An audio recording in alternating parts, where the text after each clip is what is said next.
আজ শনিবার, সপ্তাহের শেষ দুটো ছুটির আজ প্রথম দিন। হ্যাঁ, আমার শনি আর রবিবার দুদিনই ছুটি থাকে। অনেকের মতোই বয়স বাড়ার সঙ্গে সঙ্গে আমার বন্ধুবান্ধবের সংখ্যা গেছে কমে। তাই ছুটির দিনে নির্ভেজাল আড্ডা বলতে যা বোঝায় তা আমার জীবন থেকে একরকম বিদায় নিয়েছে। ছুটির দিনে বাড়িতে অফিসের কাজ নিয়ে আসি। আপন মনে নাড়াচাড়া করে ভালোই কাটে দুটো দিন, কারণ কাজটা আমার মনের মতো। কথা আমি কমই বলি, আর সেই সুবাদে শুনি অনেক বেশি। আমার স্ত্রীর এই ব্যাপারে অন্তত আমার সঙ্গে কোনো মিল নেই। যতক্ষণ জেগে থাকেন নিজের মুখকে অথবা অপরের কানকে বিরাম দেওয়ার মতো ক্লান্তি তার কখনো আসে না। সভ্য সমাজে বিষয় বৈচিত্র্যের যে কোনো সীমা পরিসীমা আসলে নেই, সেটা তার সঙ্গে কিছুক্ষণ থাকলে উপলব্ধি করা যায়। এখন তিনি শ্রোতা হিসেবে আমাকে যথেষ্ট রসিক গণ্য না করে মোবাইল ফোনকে মাধ্যম করে তার শ্রোতার ব্যাপ্তি দিকে দিকে বিস্তৃত করে চলেছেন। আর আমি শনিবার সকালে আমার বড় স্বাদের এক কাপ গরম চায়ের জন্যে নীরবে হা পিত্তিস করছি।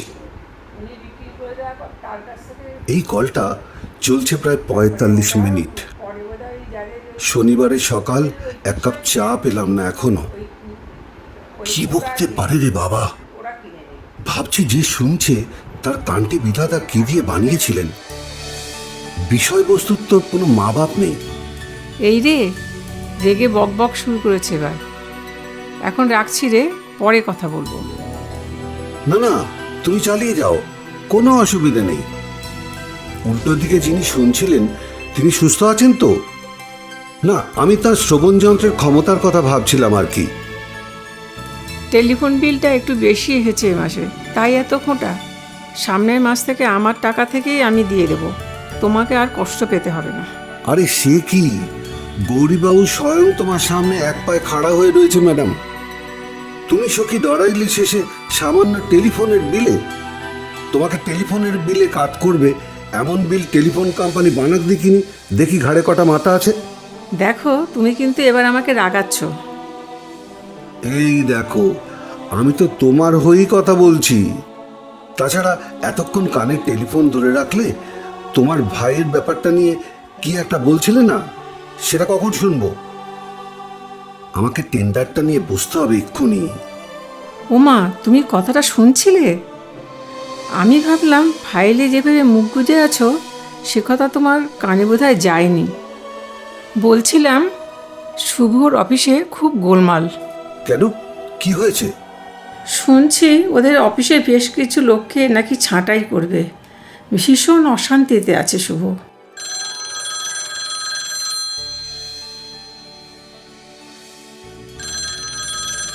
আবার কে? হ্যালো, আমি কি নীলাদ্রি শেখর রায়ের সঙ্গে কথা বলছি? আগে হ্যাঁ, নীলাদ্রি শেখর বলছি। বিরূপাক্ষ সেনগুপ্ত কথা বলছি।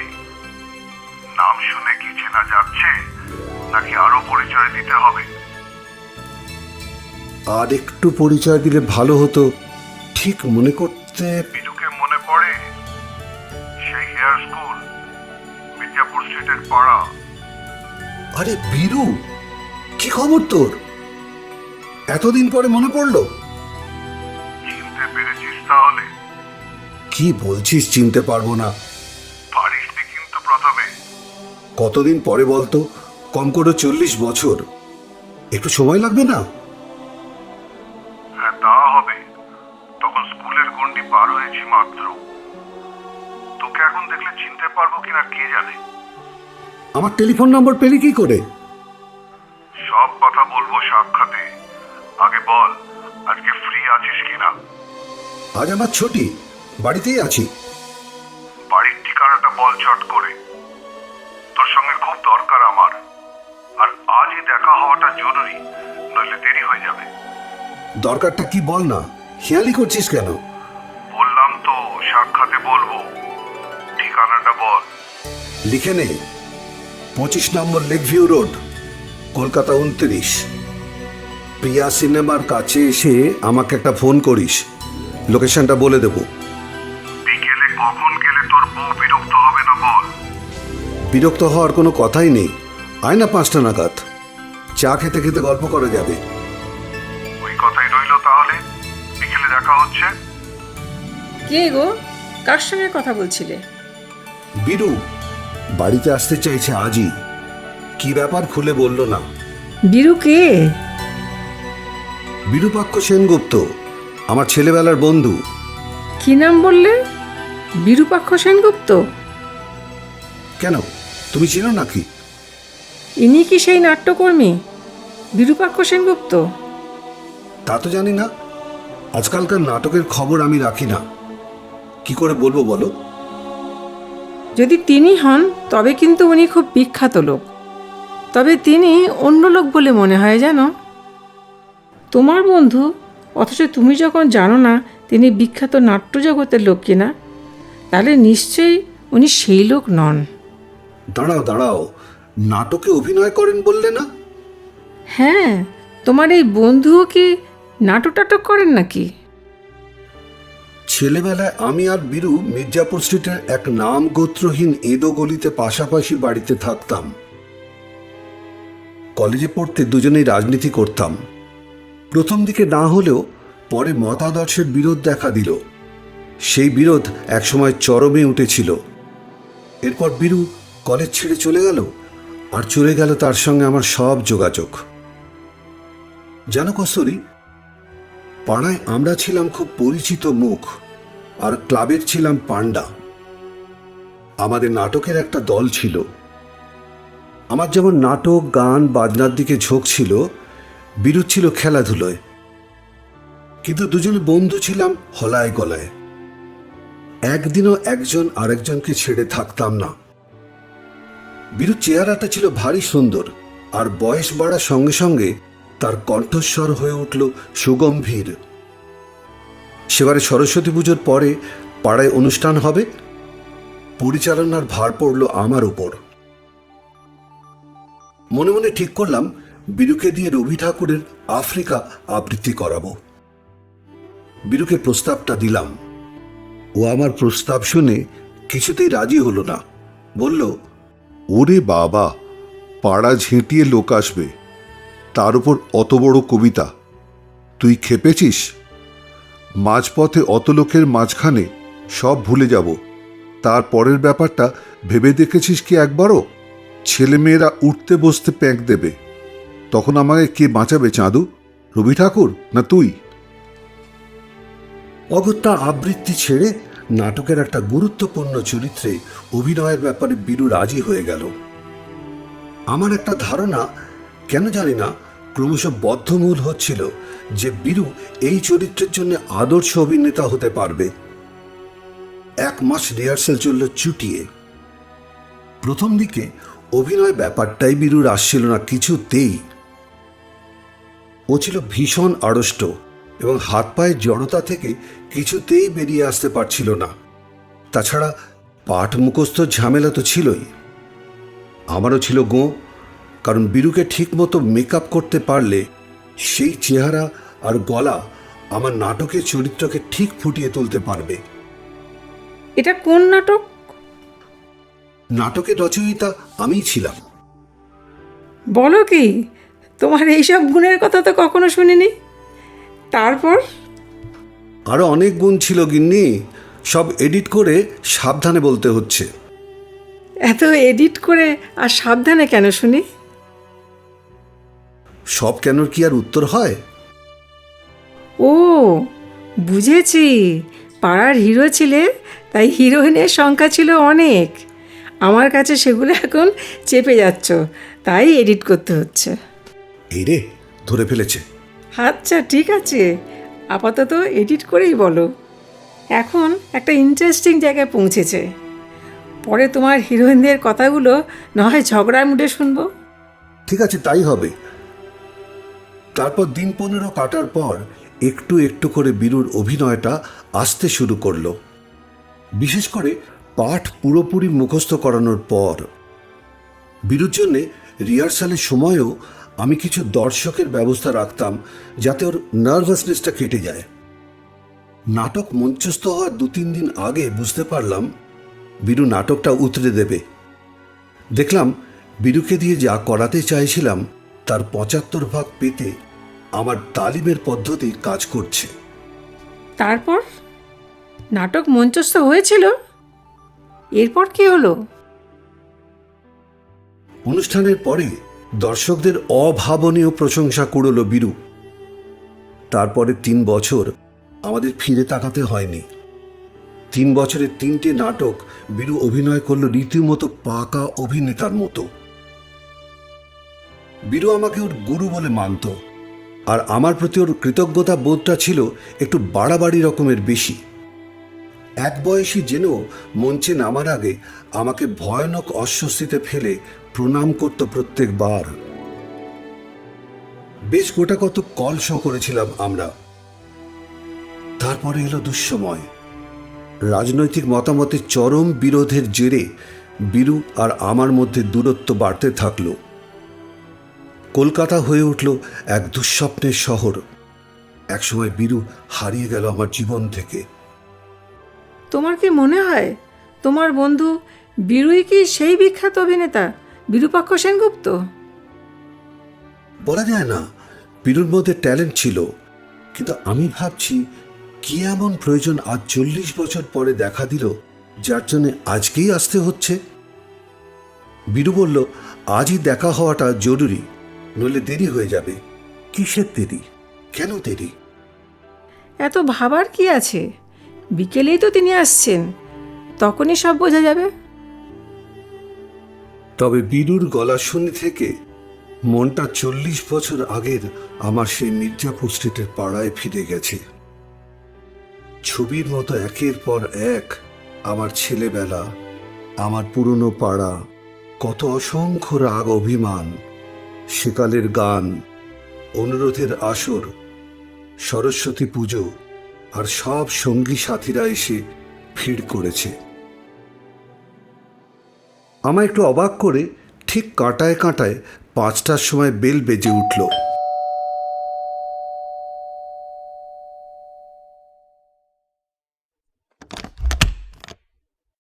দরজার বাইরে যে ব্যক্তিটি দাঁড়িয়ে আছেন, একটু অসুবিধে হলেও তাকে বীরু বলে চিনতে অসুবিধে হলো না। মাথা এলোমেলো কাঁচা পাকা চুল, দীর্ঘ চেহারার মানানসই পাঞ্জাবি পাজামা, চোখে ভারী প্রেমের চশমা, আর কাঁধে একটা ঝোলানো ব্যাগ। কে? নীলু তো? নাকি চাল সে চোখে ভুল দেখছি? আরে আয় বীরু আয়, কতকাল পরে দেখা হলো। সময়ের ব্যাপারে আশ্চর্য রকম পার্টিকুলার তুই।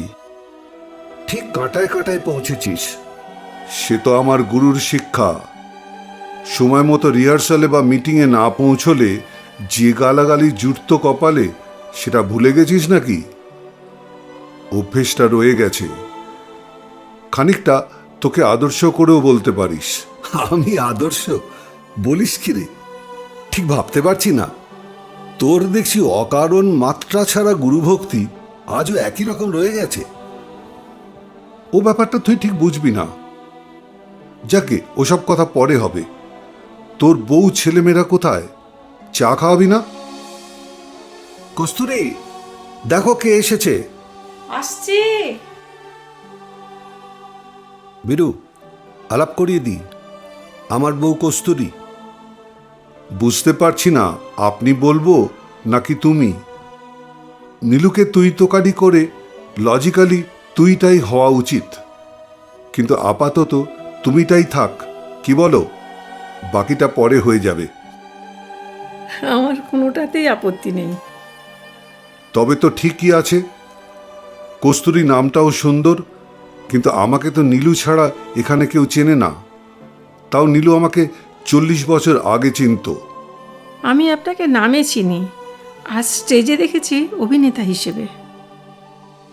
আজকের কাগজেও বোধহয় আপনাদের কোনো শোয়ের বিজ্ঞাপন চোখে পড়ল। ঠিক বললাম কি? তাহলে ঠিকই দেখেছ। কি আশ্চর্য, এসবে তো আমি কিছুই জানি না। তুই কি মঞ্চে নিয়মিত অভিনয় করিস? হ্যাঁ, ওটা তোরই দেখানো পথ। আর সেই পথই আমার নেশা ও পেশা। নাটক টাটক তুই খুব একটা দেখিস টেকিস বলে মনে হয় না, তাই না? না রে, খুব একটা দেখা টাকা হয় না। তাছাড়া উৎপল দত্ত চলে যাওয়ার পর নাটক দেখার উৎসাহটাই কেমন যেন মরে গেছে। সবসময় মনে হয় বক্তব্য বিষয়ে আর অভিনয়ে কোথায় যেন একটা ফাঁক, যা পূরণ হবার নয়। কথাটা খুব যে ভুল বলেছিস তা নয়। সময়ও খুব একটা যে পাই তা নয়। নিজের ব্যবসা তো। যাক, আমার কথা বাদ দে, তোর কথা বল। নাটকে অভিনয় তোর পেশা বলছিলি, ব্যাপারটা একটু খুলে বল না। পেশাদারি মঞ্চে অভিনয় করছি আজ প্রায় 15 বছর। একটু আধটু নামডাকও হয়েছে আমার। আজকের কাগজেও আমাদের নাটকের বিজ্ঞাপন আছে। একটু আধটু কেন বলছেন? আপনি তো বাংলার নাট্য জগতে একটা নাম। নাটকের জগতে যদি কিছু করে থাকি, তাতে তোমার স্বামী নীলাদ্রি শেখরের অবদান প্রায় সবটাই। নীলু সেদিন জোর করে আমাকে মঞ্চে নামিয়েছিল অভিনয় করতে। 4 বছর ধরে প্রত্যেকটা পদক্ষেপ পরম ধৈর্যে আমাকে শিখিয়েছিল তার মতো করে। কত বকুনি যে খেয়েছি ওর কাছে তার ঠিক নেই। সবসময় বলতো, তোর মধ্যে জিনিস আছে বীরু, মেলে ধর দর্শকের মাঝখানে। আরে দূর, ওসব কথা বাদ দে। তোর কত নাম ডাক, আর আমি কোনো খবর রাখি না। দেখ তো, নাটক টাটক থেকে কত দূরে চলে গেছি আমি। আর এই ব্যাপারেই তো তোর কাছে ছুটে এসেছি আজ। তোর ভাই শিলুর সঙ্গে দেখা হলো একদিন একাডেমিতে। ও এসেছিল একটা গ্রুপ থিয়েটারের নাটক দেখতে, আর আমি ওই অনুষ্ঠানে আমন্ত্রিত ছিলাম। শিলুকে দূর থেকে দেখে চিনেছিলাম, কিন্তু বুঝতে পারছিলাম না ও আমাকে রেকগনাইজ করবে কি না। শিলু নিজেই এগিয়ে এসেছিল। কথা হলো অনেক ওইটুকু সময়ের মধ্যে। ওর কাছেই তোর টেলিফোন নম্বর পেলাম। হে রে, বিরু বলছে নাটকের ব্যাপারে আমার কাছে এসেছে। কি দরকার থাকতে পারে আমার কাছে ওর? নিশ্চয়ই শিলুর কাছে আগেই শুনেছে আমার ব্যবসার কথা। কোনো স্পন্সরের আশায় এসে হাজির হয়নি তো? কিচ্ছু বলা যায় না। এসব পেশাদারি নাটকের দলের অবস্থা মোটেই ভালো থাকে না। নিশ্চয়ই টাকা পয়সা চাইবে। আমার এত প্রশংসার কারণ কি তাহলে টাকা? ইতিমধ্যে বীরু তার ঝোলানো ব্যাগ থেকে মাঝারি আকারের একটা খাম বার করল। নীলাদ্রি নিশ্চিত হলো এই ভেবে যে এবার বীরু স্পন্সরের কথাটা তুলবে, আর খামের মধ্যেই এই সংক্রান্ত কাগজপত্র আছে। খাম থেকে বেরিয়ে এলো 2খানা কার্ড।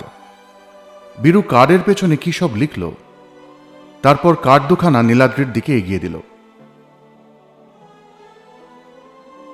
শোন, আগামী শনিবার মিনার্ভাতে আমাদের একটা শো আছে। এই নাটকে আমার 100 অভিনয় পূর্ণ হবে ওই দিন। সবাইকে নিয়ে তোর আশা চাই। আমি কিন্তু কোনো কথা শুনব না। সস্ত্রীক তোকে ছেলে মেয়েদের নিয়ে আসতেই হবে। আমি খুব চেষ্টা করব। আমার কাজের জায়গাটা এমন যে এতটা আগে কি করে কথা দিই বলতো?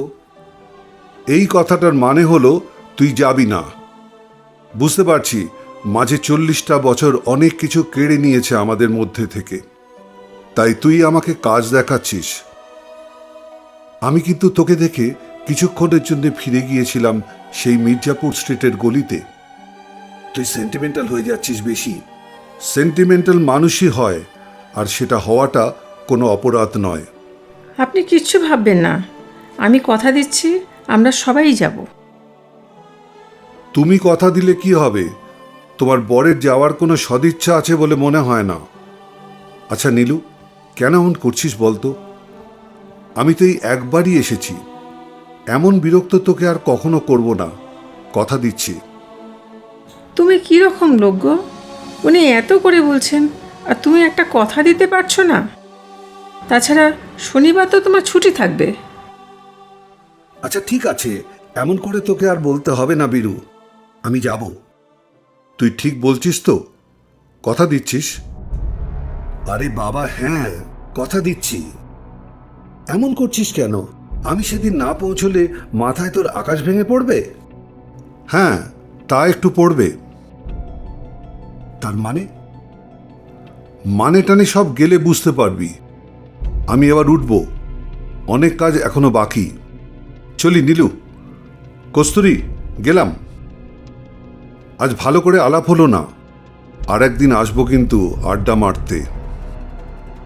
চলে গেল বীরু, কিন্তু ওর গাঢ় বন্ধুত্বের রেশ রেখে গেল আমাদের সকলের মনে।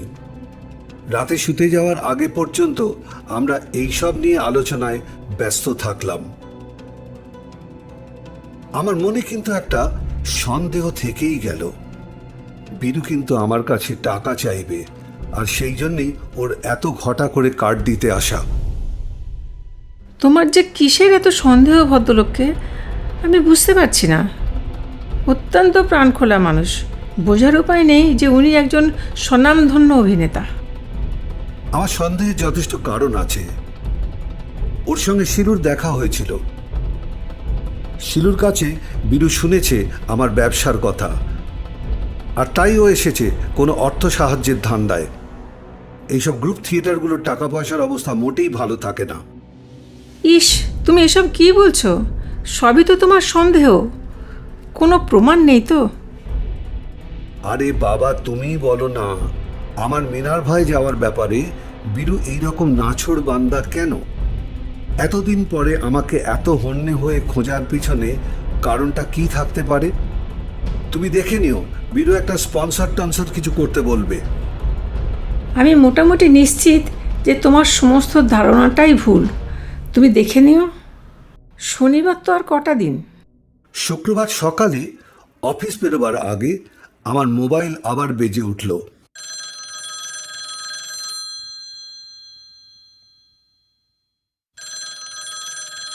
হ্যালো। হ্যাঁ বল বীরু, কি খবর? বলছিলাম, সব ঠিক আছে তো? শনিবারে মিনার ভাই তোদের আশাটা পাকা তো? আরে বাবা, আমরা যাচ্ছি, একদম পাকা। ঠিক আছে নীলু, দেখা হবে। কস্তুরী, একবার একটু আসবে? আসছি, 1 মিনিট। বলো, কি বলছিলে? বলছিলাম, বীরু আবার ফোন করেছিল। কখন? এই তো একটু আগে। কনফার্ম হতে চাইছে শনিবার মিনার ভাই আমরা যাচ্ছি কিনা। বুঝতে পারছো তো আমার সন্দেহের কারণটা কি? এত কথা হওয়ার পর আবার ও নিশ্চিত হতে চাইছে আমি যাচ্ছি কিনা। সেটা তো হতেই পারে। তোমাকে উনি কতটা শ্রদ্ধা করেন সেটা দেখলে না? কতখানি ঋণী তোমার কাছে। এরকম মানুষ বড় একটা দেখা যায় বলে শুনিনি। ওই নাটকের 100 দিন পূর্তিতে তোমার এবং আমাদের উপস্থিতি উনি তো কামনা করতেই পারেন। হ্যাঁ পারেন, কিন্তু আমার একটু বাড়াবাড়ি মনে হচ্ছে। ঠিক আছে, দেখা যাক, ভুল ভাঙলেই ভালো। শনিবার দুপুরে আমাদের মিনার্ভার উদ্দেশ্যে রওনা হওয়ার ঘণ্টাখানেক আগে আমার মোবাইল আবার বেজে উঠল।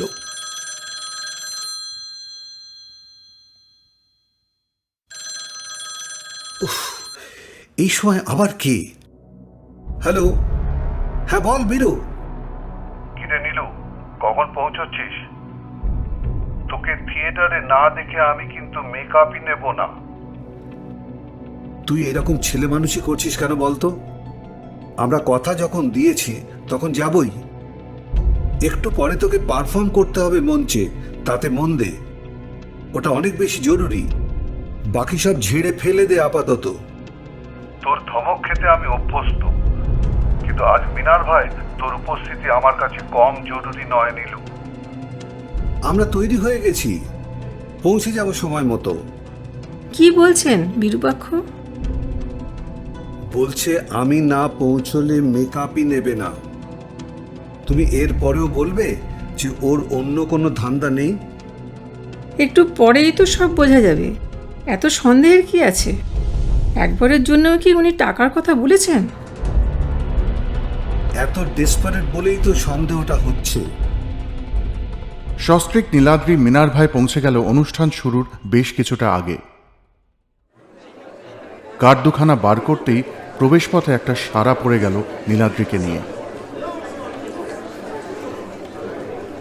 2-3 জন ভদ্রলোক ছুটে এসে ওদেরকে একদম সামনের সারিতে নিয়ে গিয়ে বসালেন। হঠাৎ একজন ভদ্রলোক এসে নীলাদ্রিকে নিচু গলায় বললেন, বিরূপাক্ষদা আপনাকে একবার ক্লিন রুমে ডাকছেন।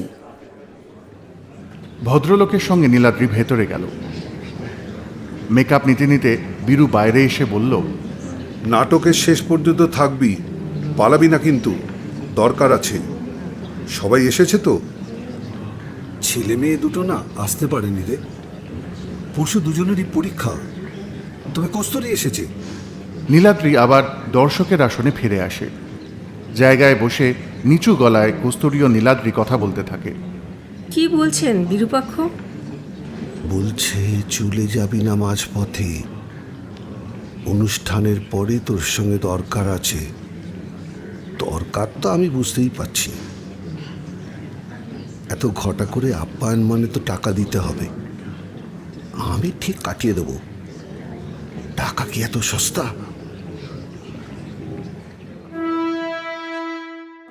এবার পাদপ্রদীপের আলো নিভে যায়, পর্দা উঠতে থাকে এবং নাটক শুরু হয়।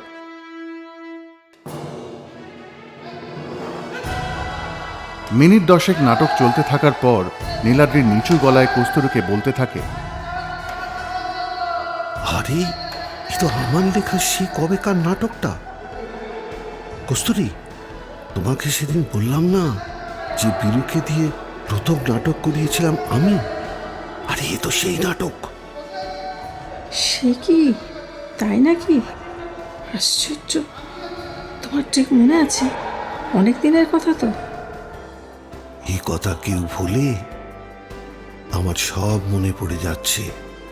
নাটক চলতে থাকে। গভীর মন দিয়ে নীলাদ্রি ও কস্তুরী নাটক উপভোগ করতে থাকে। একসময় কস্তুরীর দিকে মুখ ফিরিয়ে নিচু গলায় নীলাদ্রি বলে, বিডু কিছু কিছু জায়গায় প্রয়োজনে যা রদবদল করেছে সেটা তারিফ করার মতো।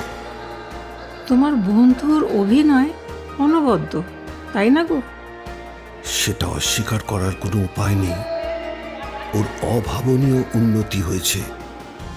দর্শকদের তারিফ শুনছ না?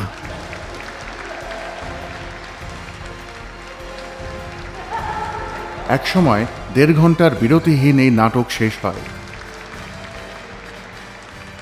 নাটকের শেষে পর্দা নেমে এলো। দর্শকের করতালিতে মিনার্ভা তখন মুখর। পর্দা আবার উঠল। দর্শকরা উঠে দাঁড়িয়ে অভিনন্দন জানাতে থাকে সাড়ে দিয়ে দাঁড়িয়ে থাকা কলাকুশলীদের। নাটকের মধ্যমণি বিরূপাক্ষ সেনগুপ্ত একটু এগিয়ে এলেন মাইক্রোফোনের সামনে। বিরূপাক্ষ বলতে থাকলেন, আজ এই নাটকের 100 দিন অতিবাহিত হল।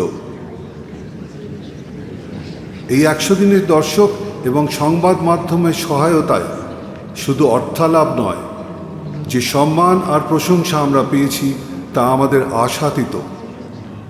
আজ এই পরম আনন্দের দিনে আমাদের মধ্যে এমন একজন উপস্থিত আছেন যিনি রচনা করেছিলেন এই নাটক। শুধু তাই নয়, যার ঐকান্তিক চেষ্টা না থাকলে আমরা আজ আপনাদের এই আশীর্বাদ আর সম্মান অর্জন করতে পারতাম না। ইনি সেই ব্যক্তিত্ব যিনি আমার মতো একজন অতি সাধারণ মানুষকে মঞ্চে নিয়ে এসেছিলেন আর শিখিয়েছিলেন অভিনয় করতে।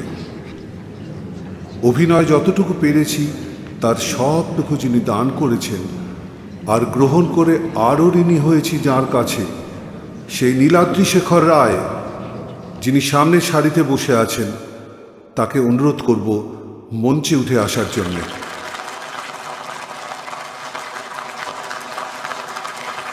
শেষ অঙ্কের নাটকের আমি তখন এক হতবাক মধ্যমণি। ঘটনা ঘটতে থাকলো দ্রুত। আমি মঞ্চে উঠে এলাম। বীরু এগিয়ে এলো, জড়িয়ে ধরল তার বুকে। হল তখন ফেটে পড়ছিল হাততালিতে। আমি এক অতি নিকৃষ্ট মনের মানুষ হারিয়ে গেলাম বীরুর বিশাল বক্ষে। এসব কি ব্যাপার বীরু? আমি তো কিছুই বুঝতে পারছি না। সব কথা বললে তুই কি আসতিস বল? এবার নীলাদ্রি শেখরকে আমাদের পক্ষ থেকে ফুলের তোড়া ও নিতান্ত একটি ছোট্ট উপহার দিয়ে অভিনন্দন জানাচ্ছেন শ্রী বিরূপাক্ষ সেনগুপ্ত।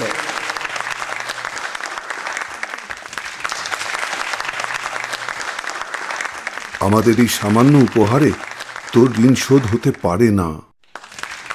কাগজে মোড়া এই ছোট্ট বাক্সটা বাড়ি গিয়ে খুলিস, কেমন? বিরুতর অভিনয় দেখে আমি আজ অভিভূত। আমি আজকের এই সম্মান পাওয়ার উপযুক্ত কিছু করেছি বলে আমি মনেই করি না। তুই সেই আগের মতোই একটু বাড়াবাড়ি করলি আর আমাকে লজ্জায় ফেললি। আজকে আর এই নিয়ে তর্কাতর্কি নাইবা করলাম। আরেকদিন তোর বাড়িতে গিয়ে না হয় ধমকটা খেয়ে আসবো। আসবি তো একদিন, নাকি আবার হারিয়ে যাবি? যাবো তো বটেই, তোর বউয়ের হাতের রান্নাটা খাওয়া হয়নি তো সেদিন। কস্তুরী মিনার্ভা থেকে ফিরে ঘরে ঢুকল। হাতে তার উপহার স্বরূপ পাওয়া ফুলের তোড়া ও একটা ফুলদানি। পিছনে পিছনে ঢোকে নীলাদ্রি। হাতে তার ধরা আছে উপহারে পাওয়া কাগজে মোড়া সেই বাক্সটি। তোড়াটা এইখানেই রাখি আপাতত, কি বলো? আজ আমাকে অবাক করেছে বিরু। ছি ছি, আমি কী সব ভাবছিলাম ওকে নিয়ে। যাকে শোনো, এই বাক্সটা খুলে দেখো, হয়তো একজোড়া পেন টেন দিয়েছে। বাক্সটা নিয়ে কস্তুরী ভেতরে যায়। নীলাদ্রি সোফায় গিয়ে বসে, কি যেন ভাবতে থাকে। হঠাৎ কস্তুরী উত্তেজিত কণ্ঠস্বরে ঘরে প্রবেশ করে। এই শোনো, একবার দেখো এই বাক্সের মধ্যে কি ছিল। এ কি? এ তো একটা চেক, 50,000 টাকার।